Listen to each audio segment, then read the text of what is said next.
ಕೇಳುಗರೆ ನಮಸ್ಕಾರ. ಮೈಸೂರಿನ ಶೈಕ್ಷಣಿಕ ಮತ್ತು ಮನೋವಿಜ್ಞಾನದ ಇತಿಹಾಸದಲ್ಲಿ ಸುವರ್ಣಾಕ್ಷರಗಳಲ್ಲಿ ಬರೆದಿಡಬೇಕಾದ ಹೆಸರು ಡಾಕ್ಟರ್ ಎಂ.ವಿ. ಗೋಪಾಲಸ್ವಾಮಿ ಅವರದ್ದು.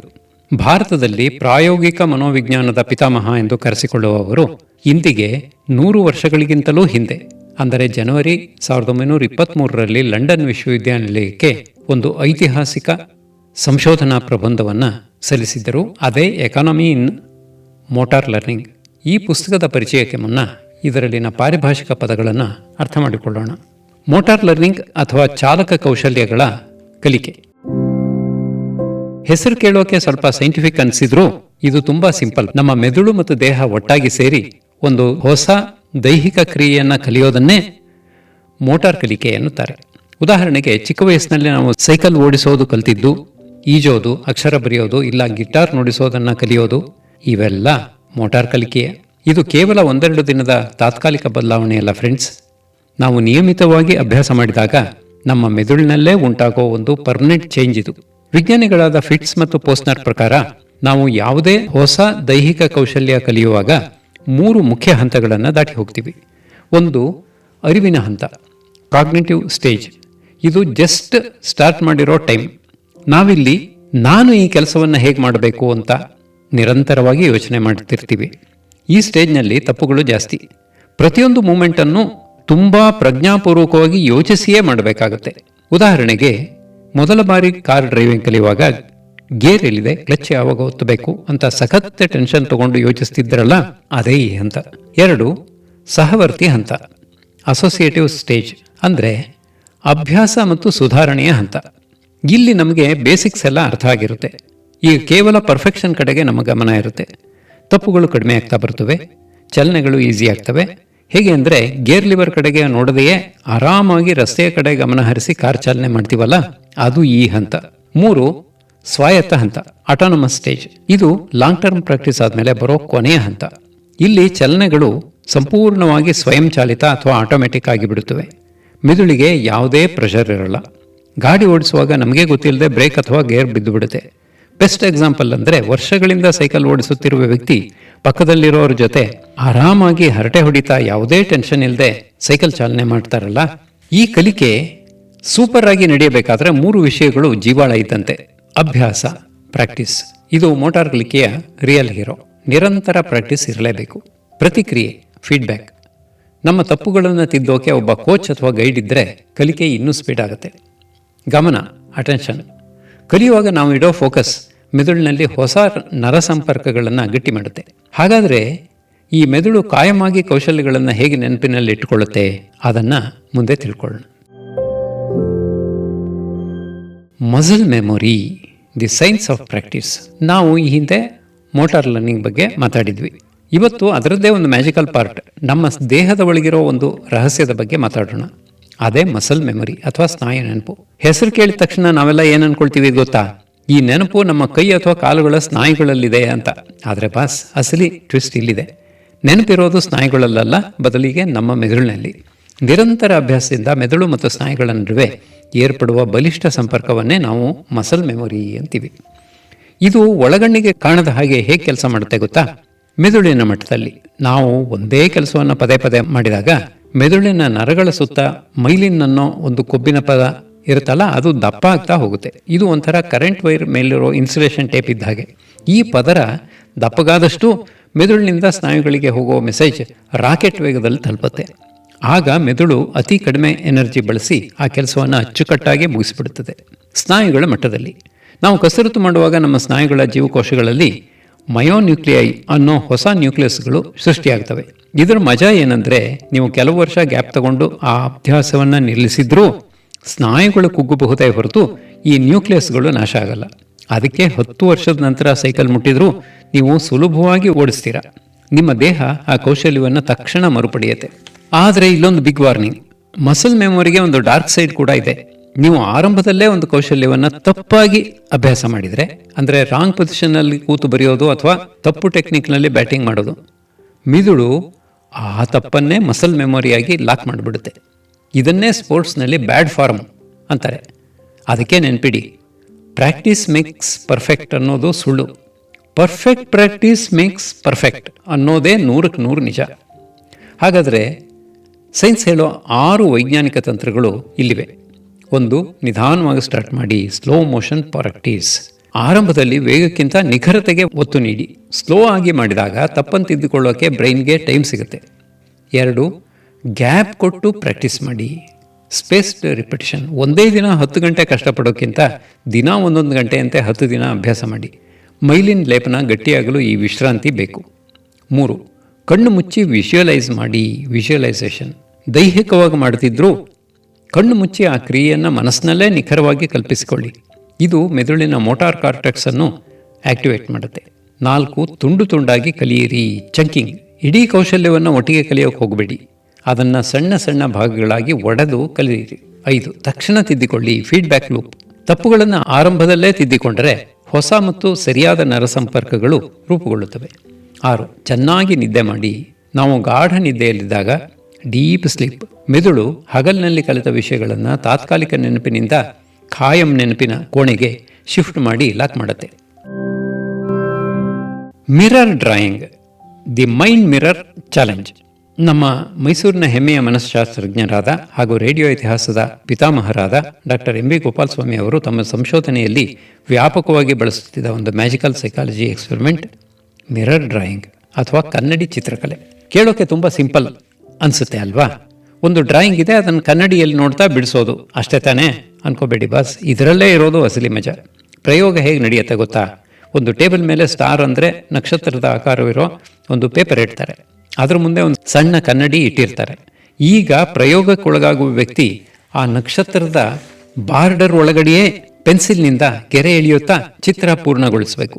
ಆದರೆ ಟ್ವಿಸ್ಟ್ ಏನಂದರೆ, ಆ ವ್ಯಕ್ತಿಗೆ ತನ್ನ ಕೈ ಮತ್ತು ಪೇಪರ್ ನೇರವಾಗಿ ಕಾಣಿಸಬಾರದು ಅಂತ ಮಧ್ಯದಲ್ಲಿ ಒಂದು ರಟ್ಟನ್ನು ಶೀಲ್ಡ್ ಅಡ್ಡ ಇಡ್ತಾರೆ.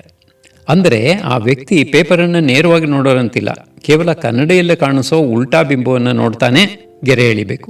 ಇಷ್ಟಕ್ಕೂ ಇದರಲ್ಲಿರೋ ಬಿಗ್ ಚಾಲೆಂಜ್ ಏನು? ನಮ್ಮ ಮೆದುಳಿಗೆ ಚಿಕ್ಕ ವಯಸ್ಸಿನಿಂದಲೂ ಒಂದು ಅದ್ಭುತ ಅಭ್ಯಾಸ ಇರುತ್ತೆ. ಅದೇ ಹ್ಯಾಂಡ್ ಐ ಕೋಆರ್ಡಿನೇಷನ್. ಕಣ್ಣಿಗೆ ಏನು ನೇರವಾಗಿ ಕಾಣಿಸುತ್ತೋ ಅದಕ್ಕೆ ತಕ್ಕಂತೆ ಕೈಗಳಿಗೆ ಆರ್ಡರ್ ಮಾಡೋದು ಬ್ರೈನ್ಗೆ ಚೆನ್ನಾಗಿ ಗೊತ್ತು. ಆದರೆ ಕನ್ನಡಿಯಲ್ಲಿ ನೋಡಿದಾಗ ಏನಾಗುತ್ತೆ? ಎಡಭಾಗವು ಬಲವಾಗಿಯೋ ಮೇಲ್ಭಾಗವು ಕೆಳಗಾಗಿಯೋ ತಿರುಮುರುವಾಗಿ ಕಾಣಿಸುತ್ತೆ. ನಾವು ಪೆನ್ಸಿಲನ್ನು ಬಲಕ್ಕೆ ಮೂವ್ ಮಾಡಬೇಕು ಅಂದ್ಕೊಂಡ್ರೆ ಕನ್ನಡಿಯಲ್ಲಿ ಅದು ಎಡಕ್ಕೆ ಹೋಗ್ತಿರೋ ಹಾಗೆ ಕಾಣುತ್ತೆ. ಅಷ್ಟೇ, ನಮ್ಮ ಮೆದುಳು ಮತ್ತು ಕೈಗಳ ನಡುವೆ ಒಂಥರ ಶಾರ್ಟ್ ಸರ್ಕ್ಯೂಟ್ ಆದ ಹಾಗೆ ಕನ್ಫ್ಯೂಷನ್ ಶುರುವಾಗುತ್ತೆ. ಡಾಕ್ಟರ್ ಗೋಪಾಲಸ್ವಾಮಿ ಈ ಪ್ರಯೋಗದಿಂದ ಏನು ಸಾಬೀತುಪಡಿಸಿದರು? ಕಲಿಕಾ ರೇಖೆ, ಲರ್ನಿಂಗ್ ಕರ್ವ್. ಮೊದಲ ಬಾರಿ ಈ ಚಿತ್ರ ಬಿಡಿಸುವಾಗ ನಾವೆಲ್ಲ ಫುಲ್ ಫ್ಲಾಪ್ ಆಗ್ತೀವಿ, ತುಂಬ ತಪ್ಪುಗಳಾಗ್ತವೆ, ಗೆರೆಯಿಂದ ಪೆನ್ಸಿಲ್ ಹೊರಗೆ ಹೋಗುತ್ತೆ. ಆದರೆ ಇದನ್ನೇ ಒಂದು 5ರಿಂದ 10 ಬಾರಿ ರಿಪೀಟ್ ಮಾಡಿದರೆ ತಪ್ಪುಗಳೂ ಕಡಿಮೆ ಆಗ್ತವೆ ಮತ್ತು ಬಿಡಿಸೋ ಸ್ಪೀಡ್ ಕೂಡ ಹೆಚ್ಚಾಗುತ್ತೆ. ಇದನ್ನೇ ಸೈಕಾಲಜಿಯಲ್ಲಿ ಲರ್ನಿಂಗ್ ಕರ್ವ್ ಅಂತಾರೆ. ಮೆದುಳಿನ ಹೊಂದಾಣಿಕೆ, ನ್ಯೂರೋಪ್ಲಾಸ್ಟಿಸಿಟಿ. ಕಣ್ಣಿನ ದೃಷ್ಟಿ ಮತ್ತು ಕೈಗಳ ಚಲನೆಗೆ ಸಂಬಂಧಪಟ್ಟಂತೆ ಒಂದು ಹೊಸ ವೈರಿಂಗ್ ಅಥವಾ ನರಮಾರ್ಗವನ್ನು ಸೃಷ್ಟಿಸಲು ನಮ್ಮ ಮೆದುಳು ಹೇಗೆ ಶ್ರಮಿಸುತ್ತೆ ಅನ್ನೋದನ್ನು ಇದು ತೋರಿಸಿಕೊಡುತ್ತೆ. ಡಾಕ್ಟರ್ ಗೋಪಾಲಸ್ವಾಮಿ ಅವರು ಮನುಷ್ಯರು ಇಂತಹ ಕಠಿಣ ಸವಾಲುಗಳನ್ನು ಎದುರಿಸುವಾಗ ನಮ್ಮ ಬುದ್ಧಿಶಕ್ತಿ, ಆಯಾಸ ಮತ್ತು ತಾರ್ಕಿಕ ನಿಯಂತ್ರಣ ಹೇಗೆ ಕೆಲಸ ಮಾಡುತ್ತೆ ಅಂತ ಪ್ರೂವ್ ಮಾಡೋಕ್ಕೆ ಈ ಮಿರರ್ ಡ್ರಾಯಿಂಗನ್ನೇ ಅತಿ ದೊಡ್ಡ ಸಾಧನವಾಗಿ ಬಳಸ್ಕೊಂಡಿದ್ರು. ಗೆಳೆಯರೆ, ನಿಮ್ಮನೆಲ್ಲೂ ಒಂದು ಕನ್ನಡಿ ಇರುತ್ತೆ ಅಲ್ವಾ? ಇವತ್ತೇ ಒಂದು ಪೇಪರ್ ಮೇಲೆ ನಕ್ಷತ್ರ ಬರೆದು ಕನ್ನಡಿಯಲ್ಲಿ ನೋಡ್ತಾ ಗೆರೆ ಎಳೆಯೋದಕ್ಕೆ ಟ್ರೈ ಮಾಡಿ ನೋಡಿ. ನಿಮ್ಮ ಮೆದುಳು ಎಷ್ಟು ಕನ್ಫ್ಯೂಸ್ ಆಗುತ್ತೆ ಅಂತ ನಿಮಗೆ ಗೊತ್ತಾಗುತ್ತೆ. ಮೈಸೂರಿನ ಶೈಕ್ಷಣಿಕ ಮತ್ತು ಮನೋವಿಜ್ಞಾನದ ಇತಿಹಾಸದಲ್ಲಿ ಸುವರ್ಣಾಕ್ಷರಗಳಲ್ಲಿ ಬರೆದಿಡಬೇಕಾದ ಹೆಸರು ಡಾಕ್ಟರ್ ಎಂ ವಿ ಗೋಪಾಲಸ್ವಾಮಿ ಅವರದ್ದು. ಭಾರತದಲ್ಲಿ ಪ್ರಾಯೋಗಿಕ ಮನೋವಿಜ್ಞಾನದ ಪಿತಾಮಹ ಎಂದು ಕರೆಸಿಕೊಳ್ಳುವ ಅವರು ಪ್ರಖ್ಯಾತ ಮನೋವಿಜ್ಞಾನಿ ಸ್ಪಿಯರ್ಮನ್ ಅವರ ಬಳಿ ಸಂಶೋಧನೆ ನಡೆಸಿ ಇಂದಿಗೆ 100 ವರ್ಷಗಳಿಗಿಂತಲೂ ಹಿಂದೆ, ಅಂದರೆ ಜನವರಿ 1923ರಲ್ಲಿ ಲಂಡನ್ ವಿಶ್ವವಿದ್ಯಾಲಯಕ್ಕೆ ಒಂದು ಐತಿಹಾಸಿಕ ಪ್ರಬಂಧವನ್ನು ಸಲ್ಲಿಸಿದರು. ಅದೇ ಎಕಾನಮಿ ಇನ್ ಮೋಟಾರ್ ಲರ್ನಿಂಗ್. ಈಗ ಈ ಪ್ರಬಂಧದ ಪರಿಚಯ ಮಾಡಿಕೊಳ್ಳೋಣ. ನಾವು ಒಂದು ಹೊಸ ಕೌಶಲ್ಯವನ್ನು ಕಲಿಯುವಾಗ ನಮ್ಮ ದೇಹ ಮತ್ತು ಮನಸ್ಸು ಹೇಗೆ ಒಟ್ಟಾಗಿ ಕೆಲಸ ಮಾಡುತ್ತವೆ? ಕನಿಷ್ಠ ಶ್ರಮದಲ್ಲಿ ಗರಿಷ್ಠ ಕಲಿಕೆ ಹೇಗೆ ಸಾಧ್ಯ? ಮನುಷ್ಯನ ಅಭ್ಯಾಸ ಬಲದ ಹಿಂದಿರುವ ವೈಜ್ಞಾನಿಕ ಸತ್ಯಗಳೇನು? ಈ ಎಲ್ಲ ಪ್ರಶ್ನೆಗಳಿಗೆ ಅಂದೇ ಕನ್ನಡಿ ಹಿಡಿದಿದ್ದ ಅಪರೂಪದ ಸಂಶೋಧನೆ ಇದು. ಇಂದಿನ ನಮ್ಮ ಪುಸ್ತಕ ಪರಿಚಯ ಕಾರ್ಯಕ್ರಮದಲ್ಲಿ ಡಾಕ್ಟರ್ ಗೋಪಾಲಸ್ವಾಮಿ ಅವರ ಆ ಮಹೋನ್ನತ ಪ್ರಬಂಧದ ಒಳನೋಟಗಳು ಮತ್ತು ಅದರ ಶೈಕ್ಷಣಿಕ ಮಹತ್ವದ ಕುರಿತು ಒಂದು ವಿಶೇಷ ವಿಮರ್ಶಾತ್ಮಕ ನೋಟವನ್ನು ನಿಮ್ಮ ಮುಂದೆ ಪ್ರಸ್ತುತಪಡಿಸುತ್ತಿದ್ದೇವೆ. ಕೇಳಿ, ಆಲಿಸಿ. ಒಂದು, ಪ್ರಗತಿಪರ ಮತ್ತು ಭಾಗಶಃ ಕಲಿಕಾ ವಿಧಾನಗಳು, progressive part versus part learning. ಕೇಳುಗರೆ, ನಾವು ಯಾವುದೇ ಒಂದು ಹೊಸ ವಿಷಯವನ್ನು ಅಥವಾ ಕೌಶಲ್ಯವನ್ನು ಕಲಿಯಬೇಕಾದರೆ ಅದನ್ನು ಹೇಗೆ ಮನದಟ್ಟು ಮಾಡಿಕೊಳ್ಳಬೇಕು ಎಂಬುದಕ್ಕೆ ಡಾಕ್ಟರ್ ಗೋಪಾಲ್ ಸ್ವಾಮಿ ಅವರು ಈ ಅಧ್ಯಾಯದಲ್ಲಿ ಅದ್ಭುತ ವೈಜ್ಞಾನಿಕ ಸೂತ್ರವನ್ನು ನೀಡಿದ್ದಾರೆ. ಸಾಮಾನ್ಯವಾಗಿ ನಮಗೆ ತಿಳಿದಿರುವಂತೆ ಒಂದು ದೊಡ್ಡ ಪಾಠ ಅಥವಾ ಕೌಶಲ್ಯವನ್ನು ಕಲಿಯುವಾಗ ನಾವು ಅದನ್ನು ಸಣ್ಣ ಸಣ್ಣ ಭಾಗಗಳಾಗಿ ಪಾರ್ಟ್ಸ್ ವಿಂಗಡಿಸಿ ಕಲಿಯುತ್ತೇವೆ. ಉದಾಹರಣೆಗೆ, ಒಂದು ದೊಡ್ಡ ಕವಿತೆಯನ್ನು ಕಲಿಯುವಾಗ ಮೊದಲ ಸಾಲು, ನಂತರ ಎರಡನೇ ಸಾಲು, ಆಮೇಲೆ ಮೂರನೇ ಸಾಲು, ಹೀಗೆ ಕಲಿಯುವುದನ್ನು ಭಾಗಶಃ ಕಲಿಕೆ ಪಾರ್ಟ್ ಲರ್ನಿಂಗ್ ಎನ್ನಲಾಗುತ್ತೆ. ಆದರೆ ಈ ಸಾಂಪ್ರದಾಯಿಕ ವಿಧಾನದಲ್ಲಿ ಒಂದು ದೊಡ್ಡ ದೋಷವಿದೆ ಎನ್ನುತ್ತಾರೆ ಗೋಪಾಲ್ ಸ್ವಾಮಿ ಅವರು. ಈ ವಿಧಾನದಲ್ಲಿ ಪ್ರತಿಯೊಂದು ಭಾಗವನ್ನು ಪ್ರತ್ಯೇಕವಾಗಿ ಕಲಿಯುವುದರಿಂದ ಆ ಭಾಗಗಳನ್ನು ಒಂದಕ್ಕೊಂದು ಜೋಡಿಸುವಾಗ ನಮ್ಮ ಮೆದುಳು ಗೊಂದಲಕ್ಕೆ ಒಳಗಾಗುತ್ತೆ ಮತ್ತು ಕಲಿತದ್ದು ಬೇಗ ಮರೆತು ಹೋಗುವ ಸಾಧ್ಯತೆ ಇರುತ್ತೆ. ಇದಕ್ಕೆ ಪರಿಹಾರವಾಗಿ ಅವರು ಪ್ರಸ್ತಾಪಿಸುವುದೇ ಪ್ರಗತಿಪರ ಭಾಗಶಃ ಕಲಿಕೆ, ಪ್ರೋಗ್ರೆಸಿವ್ ಪಾರ್ಟ್ ಲರ್ನಿಂಗ್. ಏನಿದು ಪ್ರಗತಿಪರ ಭಾಗಶಃ ಕಲಿಕೆ? ತುಂಬಾ ಸರಳ. ಒಂದು ಕವಿತೆಯ 4 ಸಾಲುಗಳನ್ನು ನಾವು ಕಲಿಯಬೇಕಿದೆ ಎಂದುಕೊಳ್ಳಿ. ಮೊದಲು 1ನೇ ಸಾಲನ್ನು ಕಲಿಯುವುದು ಎ, ನಂತರ 2ನೇ ಸಾಲನ್ನು ಬಿ ಪ್ರತ್ಯೇಕವಾಗಿ ಕಲಿಯುವ ಬದಲು 1ನೇ ಸಾಲಿನ ಜೊತೆ ಸೇರಿಸಿ ಕಲಿಯುವುದು A+B. ಆಮೇಲೆ 3ನೇ ಸಾಲನ್ನು ಕಲಿಯುವಾಗ ಮೊದಲ 2 ಸಾಲುಗಳೊಂದಿಗೆ ಸೇರಿಸಿ ಅಭ್ಯಾಸ ಮಾಡುವುದು A+B+C. ಹೀಗೆ ಹಂತ ಹಂತವಾಗಿ ಹಳೆಯ ಕಲಿಕೆಯನ್ನು ಹೊಸ ಕಲಿಕೆಯೊಂದಿಗೆ ಪ್ರಗತಿಪರವಾಗಿ ಜೋಡಿಸುತ್ತಾ ಹೋಗುವುದನ್ನೇ ಅವರು ಪ್ರಗತಿಪರ ಭಾಗಶಃ ವಿಧಾನ ಎನ್ನುತ್ತಾರೆ. ಡಾಕ್ಟರ್ ಗೋಪಾಲ್ ಸ್ವಾಮಿ ಅವರು ತಮ್ಮ ಸಂಶೋಧನೆಯ ಪ್ರಯೋಗಗಳ ಮೂಲಕ ಈ ಪ್ರಗತಿಪರ ವಿಧಾನವು ಮನುಷ್ಯನ ಅಭ್ಯಾಸ ಬಲವನ್ನು ಗಟ್ಟಿಗೊಳಿಸಲು ಮತ್ತು ಕಲಿಕೆಯಲ್ಲಿ ಸಮಯ ಹಾಗೂ ಶ್ರಮವನ್ನು ಉಳಿಸಲು ಎಕಾನಮಿ ಅತ್ಯಂತ ಶ್ರೇಷ್ಠ ಹಾಗೂ ದಕ್ಷ ವಿಧಾನ ಎಂದು ಸಾಬೀತುಪಡಿಸಿದ್ದಾರೆ. ವಿಶೇಷವಾಗಿ ವಿದ್ಯಾರ್ಥಿಗಳು ಕಠಿಣ ವಿಷಯಗಳನ್ನು ದೀರ್ಘಕಾಲ ನೆನಪಿಟ್ಟುಕೊಳ್ಳಲು ಮತ್ತು ಕ್ರೀಡಾಪಟುಗಳು ಹೊಸ ಚಲನೆಗಳನ್ನು ಕಲಿಯಲು ಈ ಪ್ರಗತಿಪರ ವಿಧಾನವೇ ರಾಮಬಾಣ ಎಂದು ಈ ಅಧ್ಯಾಯ ನಮಗೆ ತಿಳಿಸಿಕೊಡುತ್ತೆ. 2, ಶ್ರಮದ ವಿತರಣೆ ಮತ್ತು ವಿಶ್ರಾಂತಿ ಅವಧಿಗಳ ಪ್ರಭಾವ, distribution of effort and massed learning. ಪರೀಕ್ಷೆ ಹತ್ತಿರ ಬಂದಾಗ ನಾವೆಲ್ಲರೂ ಮಾಡುವ ಒಂದು ಸಾಮಾನ್ಯ ಕೆಲಸವಿದೆ. ಅದೇನೆಂದರೆ ರಾತ್ರಿ ಇಡೀ ಎದ್ದುಕೊಂಡು ಯಾವುದೇ ಬ್ರೇಕ್ ಇಲ್ಲದೆ ಸತತವಾಗಿ 5-6 ಗಂಟೆಗಳ ಕಾಲ ಒಟ್ಟಿಗೆ ಓದುವುದು. ಮನೋವಿಜ್ಞಾನದಲ್ಲಿ ಇದಕ್ಕೆ ಮಾಸ್ಡ್ ಲರ್ನಿಂಗ್ ಅಥವಾ ಏಕಕಾಲದ ದಟ್ಟ ಕಲಿಕೆ ಎನ್ನಲಾಗುತ್ತೆ. ಆದರೆ ನಮ್ಮ ಮೈಸೂರಿನ ಹೆಮ್ಮೆಯ ಮನೋವಿಜ್ಞಾನಿ ಡಾಕ್ಟರ್ ಗೋಪಾಲ್ ಸ್ವಾಮಿ ಅವರು ತಮ್ಮ ಸಂಶೋಧನೆಯಲ್ಲಿ ಹೇಳುವುದೇನೆಂದರೆ, ಈ ರೀತಿ ನಿರಂತರವಾಗಿ ಬಿಡುವಿಲ್ಲದೆ ಕಲಿಯುವುದು ತಪ್ಪು ಮತ್ತು ಇದು ಮೆದುಳಿಗೆ ದಕ್ಷತೆಯನ್ನು ನೀಡುವುದಿಲ್ಲ. ಹಾಗಾದರೆ ಸರಿಯಾದ ವಿಧಾನ ಯಾವುದು? ಅದಕ್ಕೆ ಅವರು ನೀಡುವ ಸೂತ್ರವೇ ಡಿಸ್ಟ್ರಿಬ್ಯೂಷನ್ ಆಫ್ ಎಫರ್ಟ್ ಅಥವಾ ಶ್ರಮದ ವಿತರಣೆ. ಅವರ ಪ್ರಯೋಗಗಳ ಪ್ರಕಾರ ನಾವು ಸತತವಾಗಿ 3 ಗಂಟೆಗಳ ಕಾಲ ಓದುವ ಬದಲು ಆ ಶ್ರಮವನ್ನು ದಿನದ ಬೇರೆ ಬೇರೆ ಅವಧಿಗಳಿಗೆ ಹಂಚಬೇಕು. ಅಂದರೆ 45 ನಿಮಿಷಗಳ ಕಾಲ ಓದಿ 10 ನಿಮಿಷಗಳ ಕಾಲ ಮೆದುಳಿಗೆ ವಿಶ್ರಾಂತಿ ರೆಸ್ಟ್ ಪೀರಿಯಡ್ ನೀಡಬೇಕು. ಅಲ್ಲದೆ ಆ ವಿಶ್ರಾಂತಿಯ ನಂತರ ಮತ್ತೆ ಮುಂದಿನ ಭಾಗವನ್ನು ಕಲಿಯಬೇಕು. ಈ ರೀತಿ ಕಲಿಕಾ ಅವಧಿಗಳ ಮಧ್ಯೆ ವ್ಯವಸ್ಥಿತವಾಗಿ ವಿಶ್ರಾಂತಿಯನ್ನು ವಿತರಿಸಿದಾಗ ನಮ್ಮ ಮೆದುಳು ವಿಷಯಗಳನ್ನು ದೀರ್ಘಕಾಲದ ಸ್ಮರಣ ಶಕ್ತಿಯಾಗಿ ಲಾಂಗ್ ಟರ್ಮ್ ಮೆಮೊರಿ ಬದಲಾಯಿಸಿಕೊಳ್ಳಲು ಉತ್ತಮ ಅವಕಾಶ ಸಿಗುತ್ತದೆ. ಡಾಕ್ಟರ್ ಗೋಪಾಲ್ ಸ್ವಾಮಿ ಅವರು ತಮ್ಮ ಮಿರರ್ ಗ್ರೂವ್ ಮತ್ತು ಮಿರರ್ ಡ್ರಾಯಿಂಗ್ ಪ್ರಯೋಗಗಳ ಮೂಲಕ ಇದನ್ನು ಸಾಬೀತುಪಡಿಸಿದ್ದಾರೆ. ವಿಶ್ರಾಂತಿ ಇಲ್ಲದೆ ಸತತವಾಗಿ ಕಲಿಯುವವರಲ್ಲಿ ಆಯಾಸ ಫೆಟಿಗ್ ಬೇಗ ಆವರಿಸುತ್ತೆ ಮತ್ತು ಅವರು ತಪ್ಪುಗಳನ್ನು ಮಾಡುವ ಸಾಧ್ಯತೆ ಹೆಚ್ಚಿರುತ್ತೆ. ಅದೇ ಶ್ರಮವನ್ನು ಹಂಚಿ ಮಧ್ಯೆ ಮಧ್ಯೆ ಬಿಡುವು ತೆಗೆದುಕೊಳ್ಳುವವರಲ್ಲಿ ಕಲಿಕೆ ದಕ್ಷವಾಗಿರುತ್ತದೆ ಮತ್ತು ತಪ್ಪುಗಳು ತೀರಾ ಕಡಿಮೆ ಇರುತ್ತದೆ. ಕೊನೆಯದಾಗಿ ಹೇಳಬೇಕೆಂದರೆ, ಸ್ಮಾರ್ಟ್ ವರ್ಕ್ ಅಂದರೆ ಕೇವಲ ಕಠಿಣವಾಗಿ ದುಡಿಯುವುದಲ್ಲ, ನಮ್ಮ ಶ್ರಮದ ನಡುವೆ ಬುದ್ಧಿವಂತಿಕೆಯಿಂದ ವಿಶ್ರಾಂತಿಯನ್ನು ಜೋಡಿಸುವುದು. ಈ ಅದ್ಭುತ ಸೂತ್ರವನ್ನು 100 ವರ್ಷಗಳ ಹಿಂದೆಯೇ ನಮಗೆ ತಿಳಿಸಿಕೊಟ್ಟಿದ್ದಾರೆ ಡಾಕ್ಟರ್ ಗೋಪಾಲ್ ಸ್ವಾಮಿ. 3, ತಪ್ಪು ಪ್ರತಿಕ್ರಿಯೆಗಳ ವಿಶ್ಲೇಷಣೆ, ನೇಚರ್ ಆಫ್ ಇನ್ಕರೆಕ್ಟ್ ರೆಸ್ಪಾನ್ಸಸ್. ಕೇಳುಗರೆ, ಸಾಮಾನ್ಯವಾಗಿ ನಮ್ಮ ಸಮಾಜದಲ್ಲಿ ಅಥವಾ ಶಾಲೆಯಲ್ಲಿ ಒಂದು ನಂಬಿಕೆ ಇದೆ, ತಪ್ಪು ಮಾಡುವುದು ಕೆಟ್ಟದ್ದು, ತಪ್ಪು ಮಾಡದವನೇ ಜಾಣ ಎಂದು. ಆದರೆ ಡಾಕ್ಟರ್ ಗೋಪಾಲ್ ಸ್ವಾಮಿ ಅವರು ತಮ್ಮ ಸಂಶೋಧನೆಯಲ್ಲಿ ಒಂದು ಕ್ರಾಂತಿಕಾರಿ ಸತ್ಯವನ್ನು ಹೇಳುತ್ತಾರೆ.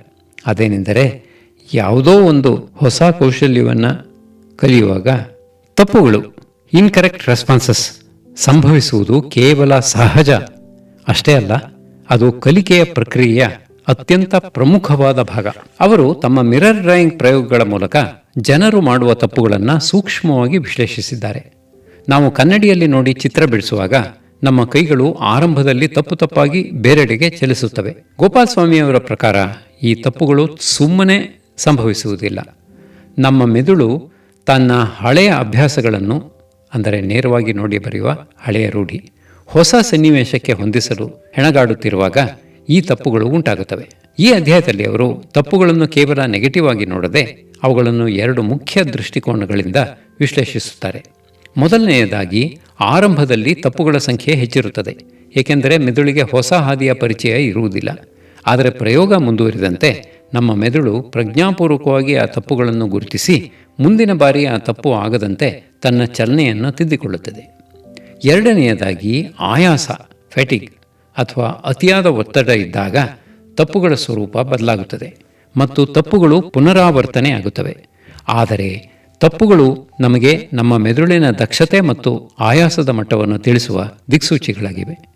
ಹಾಗಾಗಿ ಕೇಳುಗರೆ, ಡಾಕ್ಟರ್ ಗೋಪಾಲ್ ಸ್ವಾಮಿ ಅವರ ಈ ಅಧ್ಯಾಯ ನಮಗೆ ನೀಡುವ ದೊಡ್ಡ ಸಂದೇಶ ಏನು ಎಂದರೆ, ತಪ್ಪು ಮಾಡುವುದಕ್ಕೆ ಎಂದಿಗೂ ಹೆದರಬೇಡಿ. ಕಲಿಕೆಯಲ್ಲಿ ತಪ್ಪುಗಳಾಗುವುದು ಮೆದುಳು ಹೊಸದನ್ನು ಕಲಿಯಲು ಪ್ರಯತ್ನಿಸುತ್ತಿದೆ ಎಂಬುದಕ್ಕೆ ಸಾಕ್ಷಿ. ಆ ತಪ್ಪುಗಳ ಸ್ವರೂಪವನ್ನು ಅರ್ಥ ಮಾಡಿಕೊಂಡು ನಮ್ಮನ್ನು ನಾವು ತಿದ್ದಿಕೊಂಡಾಗ ಜ್ಞಾನದ ಮಿತವ್ಯಯ ಅಥವಾ ದಕ್ಷತೆ ಸಾಧ್ಯವಾಗುತ್ತದೆ. 4. ಪರ್ಸೆವರೇಷನ್ ಮತ್ತು ಆಯಾಸ. ಪರ್ಸೆವರೇಷನ್ ಆ್ಯಂಡ್ ಫೆಟಿಗ್.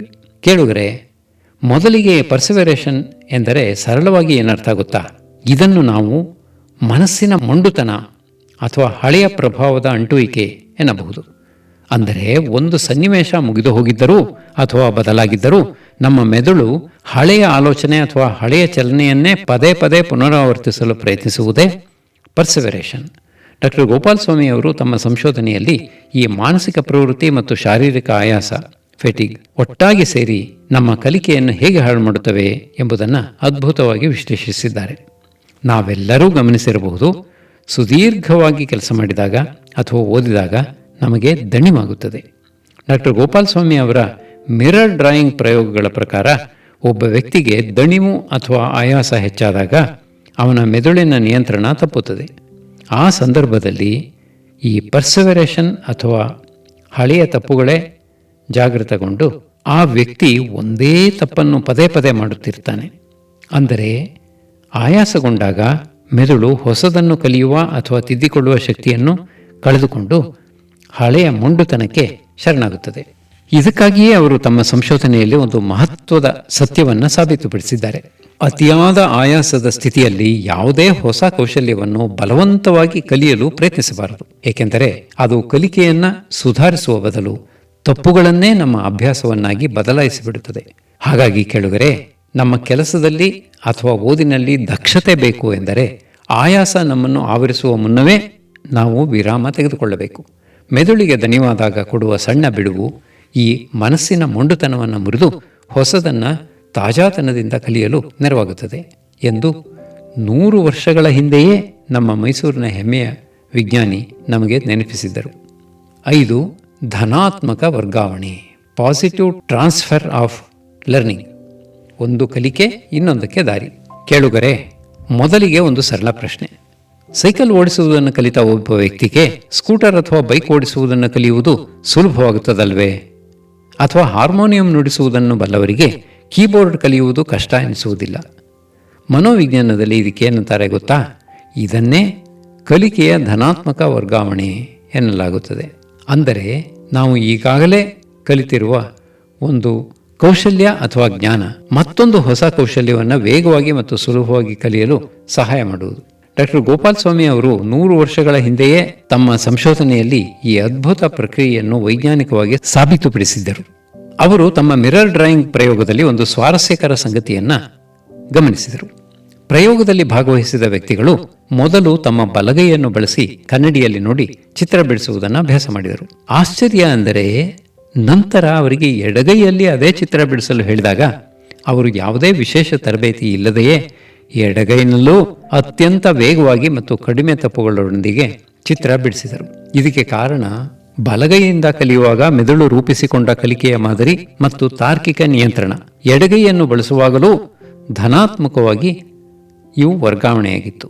ಅಂದರೆ ನಮ್ಮ ಮೆದುಳು ಕೇವಲ ಒಂದು ನಿರ್ದಿಷ್ಟ ಅಂಗಕ್ಕೆ ಮಾತ್ರ ಕಲಿಸುವುದಿಲ್ಲ, ಅದು ಇಡೀ ಚಲನಾ ವ್ಯವಸ್ಥೆಗೆ, ಮೋಟಾರ್ ಸಿಸ್ಟಮ್ ದಕ್ಷತೆಯನ್ನು ದಾಟಿಸುತ್ತದೆ. ಈ ಅಧ್ಯಾಯ ನಮಗೆ ನೀಡುವ ದೊಡ್ಡ ಶೈಕ್ಷಣಿಕ ಸಂದೇಶ ಎಂದರೆ, ನಾವು ಜೀವನದಲ್ಲಿ ಕಲಿಯುವ ಯಾವುದೇ ಒಳ್ಳೆಯ ಜ್ಞಾನ ಅಥವಾ ಕೌಶಲ್ಯ ಎಂದಿಗೂ ವ್ಯರ್ಥವಾಗುವುದಿಲ್ಲ. ಒಂದು ವಿಷಯದಲ್ಲಿ ನಾವು ಗಳಿಸುವ ಶಿಸ್ತು, ಏಕಾಗ್ರತೆ ಮತ್ತು ತಾರ್ಕಿಕ ಚಿಂತನೆ ನಮ್ಮ ಮುಂದಿನ ಎಲ್ಲ ಹೊಸ ಕಲಿಕೆಗಳಿಗೂ ಭದ್ರವಾದ ಬುನಾದಿಯಾಗುತ್ತದೆ. ಜ್ಞಾನದ ಈ ಮಿತವ್ಯಯದ ಸೂತ್ರವನ್ನು ಅಂದೇ ನಮಗೆ ಮನದಟ್ಟು ಮಾಡಿಕೊಟ್ಟಿದ್ದಾರೆ ಡಾಕ್ಟರ್ ಗೋಪಾಲಸ್ವಾಮಿ. 6. ಉನ್ನತ ಜ್ಞಾನಗ್ರಹಣ ಪ್ರಕ್ರಿಯೆಗಳ ಪಾತ್ರ. Role of higher cognitive processes. ಕುರುಡು ಅಭ್ಯಾಸವಲ್ಲ, ಬುದ್ಧಿವಂತಿಕೆಯ ಕಲಿಕೆ. ಕೇಳುಗರೆ, 100 ವರ್ಷಗಳ ಹಿಂದೆ ಜಗತ್ತಿನಲ್ಲಿ ಒಂದು ನಂಬಿಕೆ ಇತ್ತು. ಅದೇನೆಂದರೆ, ಮನುಷ್ಯ ಅಥವಾ ಪ್ರಾಣಿಗಳು ಯಾವುದೇ ಕೌಶಲ್ಯವನ್ನು ಕಲಿಯಬೇಕಾದರೆ ಕೇವಲ ಯಾಂತ್ರಿಕವಾಗಿ, ಕುರುಡಾಗಿ ಪ್ರಯತ್ನಿಸುತ್ತಾ, ತಪ್ಪು ಮಾಡುತ್ತಾ ಕಲಿಯುತ್ತವೆ. ಅಂದರೆ ಬಿಹೇವಿಯರಿಸಂ ಅಥವಾ ವರ್ತನವಾದ. ಆದರೆ ನಮ್ಮ ಮೈಸೂರಿನ ಹೆಮ್ಮೆಯ ವಿಜ್ಞಾನಿ ಡಾಕ್ಟರ್ ಗೋಪಾಲಸ್ವಾಮಿ ಅವರು ಅಂದೇ ಜಗತ್ತಿಗೆ ಸಾರಿದರು, ಇಲ್ಲ, ಮನುಷ್ಯ ಕೇವಲ ಯಾಂತ್ರಿಕವಾಗಿ ಕಲಿಯುವುದಿಲ್ಲ, ಅವನ ಕಲಿಕೆಯ ಹಿಂದೆ ಮೆದುಳಿನ ಉನ್ನತ ಬುದ್ಧಿಶಕ್ತಿ, ತಾರ್ಕಿಕ ಆಲೋಚನೆ ಮತ್ತು ಪ್ರಜ್ಞಾಪೂರ್ವಕ ನಿಯಂತ್ರಣ ಇರುತ್ತದೆ. ಅವರು ತಮ್ಮ ಸಂಶೋಧನೆಯಲ್ಲಿ ಮಿರರ್ ಡ್ರಾಯಿಂಗ್ ಪ್ರಯೋಗವನ್ನು ಬಳಸಿದಾಗ ಒಂದು ಮುಖ್ಯ ವಿಷಯವನ್ನು ಗಮನಿಸಿದರು. ಒಬ್ಬ ವ್ಯಕ್ತಿ ಕೇವಲ ಕೈಗಳನ್ನು ಚಲಿಸುತ್ತಾ ಹೋದರೆ ಸಾಲದು. ಕನ್ನಡಿಯಲ್ಲಿ ನೋಡಿ ಚಿತ್ರ ಬಿಡಿಸುವಾಗ ಉಂಟಾಗುವ ಗೊಂದಲವನ್ನು ಪರಿಹರಿಸಲು ಅವನ ಮೆದುಳು ಪ್ರಜ್ಞಾಪೂರ್ವಕವಾಗಿ ಯೋಚಿಸಬೇಕಾಗುತ್ತದೆ. ಅಂದರೆ ನಾನು ಬಲಕ್ಕೆ ಹೋಗಬೇಕಾದರೆ ಕೈಯನ್ನು ಎಡಕ್ಕೆ ಚಲಿಸಬೇಕು ಎಂಬ ತಾರ್ಕಿಕ ನಿಯಂತ್ರಣವನ್ನು, ರ್ಯಾಷನಲ್ ಕಂಟ್ರೋಲನ್ನು ಮೆದುಳು ಬೆಳೆಸುತ್ತದೆ. ಈ ಅಧ್ಯಾಯದಲ್ಲಿ ಅವರು ವಿವರಿಸುವ ಪ್ರಕಾರ, ನಾವು ಯಾವುದೇ ಹೊಸ ವಿಷಯವನ್ನು ಕಲಿಯುವಾಗ ನಮ್ಮ ಗಮನ, ಅಟೆನ್ಷನ್, ಯೋಜನಾ ಶಕ್ತಿ, ಪ್ಲಾನಿಂಗ್ ಮತ್ತು ತಾರ್ಕಿಕ ಚಿಂತನೆಗಳು ಅತ್ಯಂತ ಪ್ರಮುಖ ಪಾತ್ರ ವಹಿಸುತ್ತವೆ. ಕೇವಲ ಕುರುಡಾಗಿ 100 ಬಾರಿ ಅಭ್ಯಾಸ ಮಾಡುವುದಕ್ಕಿಂತ ಬುದ್ಧಿವಂತಿಕೆಯಿಂದ ಯೋಚಿಸಿ, ತಪ್ಪುಗಳನ್ನು ವಿಶ್ಲೇಷಿಸಿ 10 ಬಾರಿ ಅಭ್ಯಾಸ ಮಾಡಿದರೆ ಸಾಕು. ಕಲಿಕೆ ಅತ್ಯಂತ ದಕ್ಷತೆಯಿಂದ, ಎಕಾನಮಿ ಕೂಡಿರುತ್ತದೆ. ಹಾಗಾಗಿ ಕೇಳುಗರೆ, ಡಾಕ್ಟರ್ ಗೋಪಾಲಸ್ವಾಮಿ ಅವರು ಅಂದೇ ಜಗತ್ತಿಗೆ ನೀಡಿದ ಸಂದೇಶವೇನೆಂದರೆ, ಕಠಿಣ ಶ್ರಮಕ್ಕಿಂತ ಹಾರ್ಡ್ ವರ್ಕ್, ಬುದ್ಧಿವಂತಿಕೆಯ ಶ್ರಮ, ಸ್ಮಾರ್ಟ್ ವರ್ಕ್ ಮುಖ್ಯ. ನಾವು ದೈನಂದಿನ ಓದು ಅಥವಾ ಕೆಲಸದಲ್ಲಿ ಕೇವಲ ಯಾಂತ್ರಿಕವಾಗಿ ಮುಳುಗುವ ಬದಲು ನಮ್ಮ ಉನ್ನತ ಬುದ್ಧಿಶಕ್ತಿಯನ್ನು ಜಾಗೃತಗೊಳಿಸಿ ಯೋಚಿಸಿದಾಗ ಕಲಿಕೆ ಸುಲಭ ಮತ್ತು ದೀರ್ಘಕಾಲ ಬಾಳಿಕೆ ಬರುತ್ತದೆ. 7. ಸೈಕೋಗಾಲ್ವನಿಕ್ ರಿಫ್ಲೆಕ್ಸ್, PGR ಮತ್ತು ಕಲಿಕೆಯ ಶ್ರಮ. ಕೇಳುಗರೆ, ನಾವು ಈಗ ಡಾಕ್ಟರ್ ಎಂ ವಿ ಗೋಪಾಲಸ್ವಾಮಿ ಅವರ ಎಕಾನಮಿ ಇನ್ ಮೋಟಾರ್ ಲರ್ನಿಂಗ್ ಪ್ರಬಂಧದ ಅತ್ಯಂತ ರೋಮಾಂಚಕ ಭಾಗ ಹಾಗೂ ಇಂದಿನ ಲೈ ಡಿಟೆಕ್ಟರ್, ಸುಳ್ಳು ಪತ್ತೆ ಹಚ್ಚುವ ಯಂತ್ರ ತಂತ್ರಜ್ಞಾನಕ್ಕೆ ಅಡಿಪಾಯ ಹಾಕಿದ ಅಧ್ಯಾಯದ ಪುಟಗಳನ್ನು ತಿರುಗುತ್ತಿದ್ದೇವೆ. ಸೈಕೋಗಾಲ್ವನಿಕ್ ರಿಫ್ಲೆಕ್ಸ್ ಮತ್ತು ಕಲಿಕೆಯ ಶ್ರಮ. ಕೇಳುಗರೆ, ನಾವು ಕಲಿಯುವಾಗ ನಮ್ಮ ಮೆದುಳು ಎಷ್ಟು ಶ್ರಮ ಪಡುತ್ತಿದೆ, ನಮಗೆ ಒಳಗೊಳಗೆ ಎಷ್ಟು ಆಯಾಸ ಅಥವಾ ಒತ್ತಡವಾಗುತ್ತಿದೆ ಎಂಬುದನ್ನು ಅಳೆಯಲು ಸಾಧ್ಯವೇ? 100 ವರ್ಷಗಳ ಹಿಂದೆಯೇ ನಮ್ಮ ಮೈಸೂರಿನ ಹೆಮ್ಮೆಯ ಮನೋವಿಜ್ಞಾನಿ ಡಾಕ್ಟರ್ ಗೋಪಾಲಸ್ವಾಮಿ ಅವರು ಇದನ್ನು ಸಾಧಿಸಿ ತೋರಿಸಿದ್ದರು. ಅದಕ್ಕಾಗಿ ಅವರು ಬಳಸಿದ ಅತ್ಯಾಧುನಿಕ ವೈಜ್ಞಾನಿಕ ವಿಧಾನವೇ ಈ ಸೈಕೋಗಾಲ್ವನಿಕ್ ರಿಫ್ಲೆಕ್ಸ್ ಅಥವಾ PGR. ಏನಿದು ಸೈಕೋಗಾಲ್ವನಿಕ್ ರಿಫ್ಲೆಕ್ಸ್? ತುಂಬ ಸರಳವಾಗಿ ಹೇಳಬೇಕೆಂದರೆ, ನಮ್ಮ ಮನಸ್ಸಿನಲ್ಲಿ ಒತ್ತಡ, ಆತಂಕ, ಆಯಾಸ ಅಥವಾ ಅತಿಯಾದ ಉತ್ಸಾಹ ಉಂಟಾದಾಗ ನಮ್ಮ ಚರ್ಮದ ವಿದ್ಯುತ್ ವಾಹಕತೆ, ಎಲೆಕ್ಟ್ರಿಕಲ್ ಕಂಡಕ್ಟಿವಿಟಿ ಬದಲಾಗುತ್ತದೆ ಮತ್ತು ನಮಗೆ ತಿಳಿಯದಂತೆ ಸಣ್ಣದಾಗಿ ಬೆವರು ಸುರಿಯುತ್ತದೆ. ಡಾಕ್ಟರ್ ಗೋಪಾಲಸ್ವಾಮಿ ಅವರು ತಮ್ಮ ಪ್ರಯೋಗದಲ್ಲಿ ವಿದ್ಯಾರ್ಥಿಗಳು ಮಿರರ್ ಡ್ರಾಯಿಂಗ್ ಕಲಿಯುವಾಗ ಅವರ ಕೈಗಳಿಗೆ ವಿಶೇಷ ವೈಜ್ಞಾನಿಕ ಸಾಧನಗಳನ್ನು ಜೋಡಿಸಿ ಅವರ ಚರ್ಮದಲ್ಲಿ ಉಂಟಾಗುವ ಈ ವಿದ್ಯುತ್ ತರಂಗಗಳ ಬದಲಾವಣೆಯನ್ನು ದಾಖಲಿಸಿದರು. ಅವರ ಈ ಸಂಶೋಧನೆಯಿಂದ ಹೊರಬಿದ್ದ ಸತ್ಯಗಳು ನಿಜಕ್ಕೂ ಅದ್ಭುತವಾಗಿದ್ದವು. ಮೊದಲನೆಯದಾಗಿ, ನಾವು ಹೊಸ ವಿಷಯವನ್ನು ಕಲಿಯಲು ಆರಂಭಿಸಿದಾಗ ನಮ್ಮ ಮೆದುಳು ಅತಿಯಾದ ಶ್ರಮವನ್ನು ಹಾಕುತ್ತದೆ. ಆ ಸಮಯದಲ್ಲಿ ವ್ಯಕ್ತಿಯ ಭಾವನೆಗಳು ಮತ್ತು ಆತಂಕದ ಮಟ್ಟ ತೀವ್ರವಾಗಿರುತ್ತದೆ ಎಂಬುದು ಈ PGR ರೀಡಿಂಗ್ಸ್ ಮೂಲಕ ಸಾಬೀತಾಯಿತು. ಎರಡನೆಯದಾಗಿ, ಆಯಾಸ, ಫೆಟಿಗ್ ಹೆಚ್ಚಾದಂತೆ ಅಥವಾ ಕಲಿಕೆಯಲ್ಲಿ ಪದೇ ಪದೇ ತಪ್ಪುಗಳಾದಾಗ ವ್ಯಕ್ತಿಯಲ್ಲಿ ಉಂಟಾಗುವ ಮಾನಸಿಕ ಅಸಮಾಧಾನ ಮತ್ತು ಒತ್ತಡವು ಅವರ ದೇಹದ ಮೇಲೂ ನೇರ ಪರಿಣಾಮ ಬೀರುತ್ತದೆ ಎಂಬುದನ್ನು ಅವರು ವೈಜ್ಞಾನಿಕವಾಗಿ ತೋರಿಸಿಕೊಟ್ಟರು. ಅಂದರೆ ಕಲಿಕೆ ಎಂಬುದು ಕೇವಲ ಮೆದುಳಿಗೆ ಸಂಬಂಧಿಸಿದ್ದಲ್ಲ, ಅದು ನಮ್ಮ ಇಡೀ ದೇಹ ಮತ್ತು ಭಾವನೆಗಳ, ಎಮೋಷನ್ ಜೊತೆಗೆ ಬೆಸೆದುಕೊಂಡಿದೆ. ಹಾಗಾಗಿ ಕೇಳುಗರೆ, ಡಾಕ್ಟರ್ ಗೋಪಾಲಸ್ವಾಮಿ ಅವರು ಅಂದೇ ಜಗತ್ತಿಗೆ ನೀಡಿದ ಸಂದೇಶವೇನೆಂದರೆ, ಒಬ್ಬ ವಿದ್ಯಾರ್ಥಿ ಅಥವಾ ವ್ಯಕ್ತಿ ಕಲಿಯಬೇಕಾದರೆ ಅವನ ಮನಸ್ಸು ಶಾಂತವಾಗಿರಬೇಕು.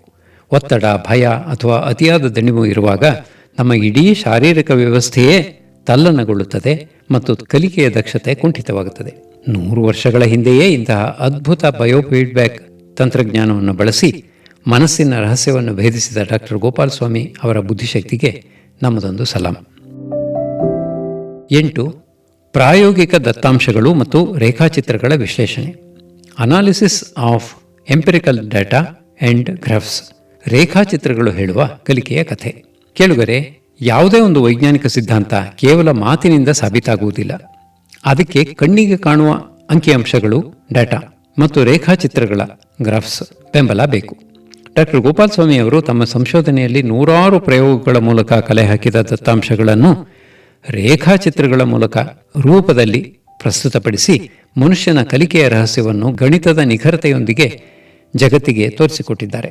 ಅವರು ತಮ್ಮ ಪ್ರಬಂಧದಲ್ಲಿ ಪ್ರಮುಖವಾಗಿ ಬಳಸಿದ್ದು ಕಲಿಕಾ ರೇಖೆಗಳು ಅಥವಾ ಲರ್ನಿಂಗ್ ಕರ್ವ್ಸ್. ಈ ಗ್ರಾಫ್ಗಳನ್ನು ನಾವು ಸೂಕ್ಷ್ಮವಾಗಿ ಗಮನಿಸಿದರೆ ಅದರಲ್ಲಿ 3 ಪ್ರಮುಖ ವಿಶ್ಲೇಷಣಾತ್ಮಕ ಒಳನೋಟಗಳು ನಮಗೆ ಸಿಗುತ್ತವೆ.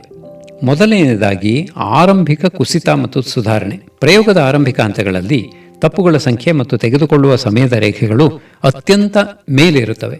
ಆದರೆ ಅಭ್ಯಾಸ ಮುಂದುವರಿದಂತೆ ಈ ರೇಖೆಗಳು ಅತ್ಯಂತ ವೇಗವಾಗಿ ಕೆಳಮುಖವಾಗಿ ಚಲಿಸುತ್ತವೆ.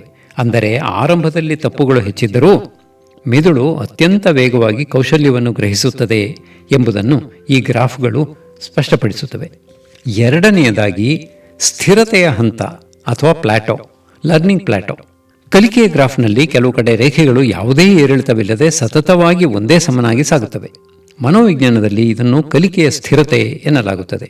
ಅಂದರೆ ನಮ್ಮ ಮೆದುಳು ಹೊಸ ಹಂತದ ಕಲಿಕೆಗೆ ಸಿದ್ಧವಾಗುವ ಮುನ್ನ ತಾನು ಕಲಿತ ಜ್ಞಾನವನ್ನು ಗಟ್ಟಿಗೊಳಿಸುತ್ತಿರುವ ಕನ್ಸಾಲ್ಟೇಷನ್, ವಿಶ್ರಾಂತಿ ಸಮಯವದು ಎಂದು ಡಾಕ್ಟರ್ ಗೋಪಾಲಸ್ವಾಮಿ ವಿವರಿಸುತ್ತಾರೆ. ಮೂರನೆಯದಾಗಿ ಆಯಾಸ ಮತ್ತು ತಪ್ಪುಗಳ ಪರಸ್ಪರ ಸಂಬಂಧ. ಅವರು ನೀಡಿದ PGR, ಸೈಕೋಗಾಲ್ವನಿಕ್ ರಿಫ್ಲೆಕ್ಸ್ ದತ್ತಾಂಶಗಳ ಗ್ರಾಫ್ಗಳು ಮತ್ತು ತಪ್ಪುಗಳ ಗ್ರಾಫ್ಗಳು ಒಂದಕ್ಕೊಂದು ಹೊಂದಾಣಿಕೆಯಾಗುತ್ತವೆ. ವ್ಯಕ್ತಿಗೆ ಆಯಾಸ ಹೆಚ್ಚಿದಾಗ ಗ್ರಾಫ್ಗಳಲ್ಲಿ ತಪ್ಪುಗಳ ರೇಖೆ ಥಟ್ಟನೆ ಮೇಲೆ ಇರುತ್ತದೆ.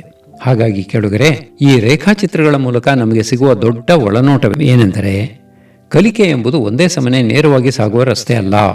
ಅದರಲ್ಲಿ ಏರಿಳಿತಗಳು ಸಹಜ. ನಾವು ಓದುವಾಗ ಅಥವಾ ಯಾವುದೇ ಹೊಸ ಕೆಲಸ ಕಲಿಯುವಾಗ ಆರಂಭದಲ್ಲಿ ಪ್ರಗತಿ ಕಾಣದಿದ್ದರೂ ಧೃತಿಗೆಡಬಾರದು. ಏಕೆಂದರೆ ನಮ್ಮ ಮೆದುಳು ಗ್ರಾಫ್ನ ಪ್ಲಾಟೋ ಹಂತದಂತೆ ಒಳಗಣ್ಣಿನಲ್ಲಿ ಜ್ಞಾನವನ್ನು ಗಟ್ಟಿಯಾಗಿಸುತ್ತಿರುತ್ತದೆ. ಅಂಕಿಅಂಶಗಳ ಮೂಲಕ ಮಾನಸಿಕ ಪ್ರಕ್ರಿಯೆಗಳಿಗೆ ಕನ್ನಡಿ ಹಿಡಿದ ಡಾಕ್ಟರ್ ಗೋಪಾಲಸ್ವಾಮಿ ಅವರ ವೈಜ್ಞಾನಿಕ ದೃಷ್ಟಿಕೋನಕ್ಕೆ ನಮ್ಮದೊಂದು ನಮನ. ಇದುವರೆಗೆ ನಾವು ಕೇವಲ ಒಂದು ಪುಸ್ತಕದ ಪುಟಗಳನ್ನು ತಿರುಗುತ್ತಿರಲಿಲ್ಲ. ಬದಲಿಗೆ ಮಾನವನ ಬುದ್ಧಿಶಕ್ತಿ ಮತ್ತು ಕಲಿಕೆಯ ಸಾಮರ್ಥ್ಯದ ಹಿಂದಿನ ಅದ್ಭುತ ವೈಜ್ಞಾನಿಕ ರಹಸ್ಯಗಳನ್ನು ಅನ್ವೇಷಿಸುತ್ತಿದ್ದೆವು. ಇಂದಿನ ನಮ್ಮ ಮುಕ್ತಾಯದಲ್ಲಿ ಇಡೀ ಸಂಶೋಧನೆಯ ಒಂದು ವಿಶ್ಲೇಷಣಾತ್ಮಕ ಒಳನೋಟವನ್ನು ನಿಮ್ಮ ಮುಂದೆ ಇಡುತ್ತಿದ್ದೇವೆ. ಕೇಳುಗರೆ, ಡಾಕ್ಟರ್ ಗೋಪಾಲಸ್ವಾಮಿ ಅವರು 1923ರಲ್ಲೇ ಮಂಡಿಸಿದ ಈ ಪ್ರಬಂಧದ ಅತಿದೊಡ್ಡ ವಿಶ್ಲೇಷಣಾತ್ಮಕ ಯಶಸ್ಸು ಇರುವುದು 2 ಮುಖ್ಯ ವಿಷಯಗಳಲ್ಲಿ. ಮೊದಲನೆಯದಾಗಿ, ಅವರು ಅಂದಿನ ಕಾಲದ ಪಾಶ್ಚಾತ್ಯ ಜಗತ್ತಿನ ಕೇವಲ ಯಾಂತ್ರಿಕ ವರ್ತನವಾದಕ್ಕೆ, ಮೆಕ್ಯಾನಿಕಲ್ ಬಿಹೇವಿಯರಿಸಂ, ಪ್ರಬಲ ಸವಾಲೊಡ್ಡಿದರು. ಮನುಷ್ಯ ಕೇವಲ ಪ್ರಾಣಿಯಂತೆ ಕುರುಡಾಗಿ ತಪ್ಪು ಮಾಡುತ್ತಾ ಕಲಿಯುವುದಿಲ್ಲ. ಅವನ ಕಲಿಕೆಯ ಹಿಂದೆ ಉನ್ನತ ಜ್ಞಾನಗ್ರಹಣ ಪ್ರಕ್ರಿಯೆಗಳು ಹಾಗೂ ತಾರ್ಕಿಕ ಪ್ರಜ್ಞೆ ಕೆಲಸ ಮಾಡುತ್ತದೆ ಎಂಬುದನ್ನು ಅತ್ಯಂತ ನಿಖರವಾಗಿ ಅವರು ಸಾಬೀತುಪಡಿಸಿದರು. ಎರಡನೆಯದಾಗಿ, ಅವರು ಕೇವಲ ಸಿದ್ಧಾಂತಗಳನ್ನು ಮಂಡಿಸದೆ ಪ್ರಗತಿಪರ ಕಲಿಕೆ, ಶ್ರಮದ ವಿತರಣೆ, ತಪ್ಪುಗಳ ವಿಶ್ಲೇಷಣೆ ಮತ್ತು ಸೈಕೋಗಾಲ್ವನಿಕ್ ರಿಫ್ಲೆಕ್ಸ್ PGR ನಂತಹ ಅತ್ಯಾಧುನಿಕ ಪ್ರಯೋಗಗಳ ದತ್ತಾಂಶಗಳ ಮೂಲಕ ತಮ್ಮ ಪ್ರತಿ ವಾದಕ್ಕೂ ಗಣಿತದ ಆಧಾರವನ್ನು ನೀಡಿದರು. ನಾವು ಇದರ ಒಟ್ಟಾರೆ ಸಾರಾಂಶವನ್ನು ವಿಶ್ಲೇಷಿಸಿದಾಗ ನಮಗೆ ಸಿಗುವ ಅಂತಿಮ ಸೂತ್ರವೇ ಲರ್ನಿಂಗ್ ಎಕಾನಮಿ ಅಥವಾ ಕಲಿಕೆಯ ಮಿತವ್ಯಯ. ಅಂದರೆ ಕನಿಷ್ಠ ಶ್ರಮ ಮತ್ತು ಕನಿಷ್ಠ ಅವಧಿಗಳಲ್ಲಿ ಗರಿಷ್ಠ ಜ್ಞಾನವನ್ನು ಪಡೆದುಕೊಳ್ಳುವುದು ಹೇಗೆ. ನಾವು ಕಲಿಯುವಾಗ ಹಠ ಹಿಡಿದು ನಿರಂತರವಾಗಿ ದಣಿಯುವ ಬದಲು ಶ್ರಮವನ್ನು ವಿಂಗಡಿಸಿ ಮಧ್ಯೆ ಮಧ್ಯೆ ವಿಶ್ರಾಂತಿ ಪಡೆಯಬೇಕು. ತಪ್ಪುಗಳಿಗೆ ಹೆದರದೆ ಆ ತಪ್ಪುಗಳ ಸ್ವರೂಪವನ್ನು ಪ್ರಜ್ಞಾಪೂರ್ವಕವಾಗಿ ವಿಶ್ಲೇಷಿಸಿ ತಿದ್ದಿಕೊಳ್ಳಬೇಕು. ನಮ್ಮ ಇಡೀ ಕಲಿಕೆಯಲ್ಲಿ ಒತ್ತಡ ಮತ್ತು ಆತಂಕಕ್ಕೆ ಜಾಗ ನೀಡದೆ ಶಾಂತವಾದ ಭಾವನಾತ್ಮಕ ಸ್ಥಿತಿಯನ್ನು ಕಾಯ್ದುಕೊಳ್ಳಬೇಕು. ಈ 3 ಸೂತ್ರಗಳನ್ನು ಅಳವಡಿಸಿಕೊಂಡರೆ ಮಾತ್ರ ನಿಜವಾದ ದಕ್ಷತೆಯ ಕಲಿಕೆ ಸಾಧ್ಯ ಎಂದು ಈ ಥೀಸಿಸ್ ನಮಗೆ ತಿಳಿಸಿಕೊಡುತ್ತದೆ. ಇಂದಿಗೆ 100 ವರ್ಷಗಳಿಗಿಂತಲೂ ಹಳೆಯದಾಗಿದ್ದರೂ ಡಾಕ್ಟರ್ ಗೋಪಾಲಸ್ವಾಮಿ ಅವರ ಈ ವೈಜ್ಞಾನಿಕ ಒಳನೋಟಗಳು ಇಂದಿನ ಆಧುನಿಕ ಶಿಕ್ಷಣ ಪದ್ಧತಿ, ಕೃತಕ ಬುದ್ಧಿಮತ್ತೆ, AI ಮತ್ತು ಕೌಶಲ್ಯಾಭಿವೃದ್ಧಿ ಕ್ಷೇತ್ರಗಳಿಗೂ ದಾರಿದೀಪವಾಗಿದೆ. ಹೌದು ಕೆಳಗರೆ, ಡಾಕ್ಟರ್ ಎಂ ಬಿ ಗೋಪಾಲಸ್ವಾಮಿ ಅವರು ಅಂದು ಕೈಗೊಂಡ ಮಿರರ್ ಡ್ರಾಯಿಂಗ್ ನಂತಹ ಪ್ರಯೋಗಗಳು ಕೇವಲ ಪ್ರಯೋಗಾಲಯಕ್ಕೆ ಮಾತ್ರ ಸೀಮಿತವಾಗಿರಲಿಲ್ಲ. ಕಲಿಕೆಯಲ್ಲಿ ಆಯಾಸ, ಭಾವನೆಗಳು ಮತ್ತು ತಾರ್ಕಿಕ ಚಿಂತನೆಗಳು ಹೇಗೆ ಪ್ರಭಾವ ಬೀರುತ್ತವೆ ಎಂಬುದನ್ನು ಅವರು ಅಂದೇ ನಿರೂಪಿಸಿದ್ದರು. ಕೇವಲ ಯಾಂತ್ರಿಕವಾಗಿ ಕಲಿಯುವುದಕ್ಕಿಂತ ಹಂತ ಹಂತವಾಗಿ ಬುದ್ಧಿಶಕ್ತಿಯನ್ನು ಬಳಸಿ ಕಲಿಯುವುದು ಹೆಚ್ಚು ಪರಿಣಾಮಕಾರಿ ಎಂಬ ಅವರ ಸಿದ್ಧಾಂತ ಇಂದಿನ ಆಧುನಿಕ ಶಿಕ್ಷಣ ಪದ್ಧತಿಗೂ ದಾರಿದೀಪವಾಗಿದೆ. ಶೈಕ್ಷಣಿಕ ಮನೋವಿಜ್ಞಾನದ ಇಂತಹ ಮಹತ್ವದ ಮೈಲಿಗಲ್ಲನ್ನು ಮೈಸೂರಿಗೆ ತಂದುಕೊಟ್ಟ ಡಾಕ್ಟರ್ ಗೋಪಾಲಸ್ವಾಮಿ ಅವರ ಚಿಂತನೆಗಳು ಸದಾ ಪ್ರಸ್ತುತ. ಅವರ ಈ ಜ್ಞಾನದ ಕೊಡುಗೆಯನ್ನು ಸ್ಮರಿಸುತ್ತಾ ಇಂದಿನ ಈ ಕಾರ್ಯಕ್ರಮವನ್ನು ಮುಕ್ತಾಯಗೊಳಿಸುತ್ತಿದ್ದೇವೆ. ಕಾರ್ಯಕ್ರಮದ ಕುರಿತು ನಿಮ್ಮ ಅನಿಸಿಕೆಗಳನ್ನು ನಮಗೆ ಖಂಡಿತ ತಿಳಿಸಿ. ಮತ್ತೊಂದು ಉಪಯುಕ್ತ ವಿಷಯದೊಂದಿಗೆ ಮತ್ತೆ ಭೇಟಿಯಾಗೋಣ. ನಮಸ್ಕಾರ.